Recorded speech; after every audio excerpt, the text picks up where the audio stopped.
এই যে স্যুপ তৈরি করছি। এখানে পেঁয়াজ দিয়েছি বড় বড় করে, রসুন দিয়েছি, চিংড়ি মাছ দিয়েছি বড় চিংড়ি, আর মাংস, মুরগির মাংস, আদা আর হচ্ছে থাই পাতা একসঙ্গে দিয়েছি, দিয়ে সিদ্ধ করতে দিয়েছি। সিদ্ধ হোক, এখন বাকি প্রসেস সামনে। এই যে আমার সব কিছু সিদ্ধ হয়ে গেছে।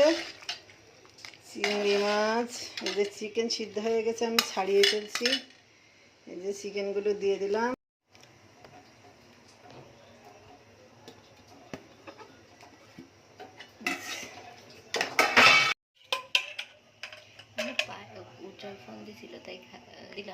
এই যে আস্তে করে ডিমটা দিয়ে দিচ্ছি।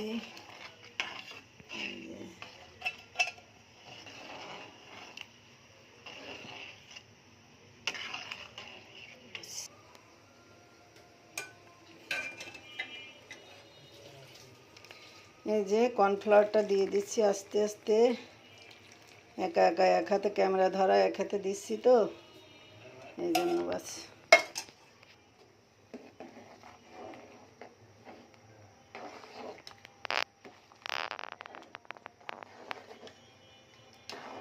রেডি। এই যে 1 চিমটি চিনি দিলাম, হয়ে গিয়েছে। এবার গোলমরিচটা দিয়ে নামিয়ে নেব। আমার কেন এই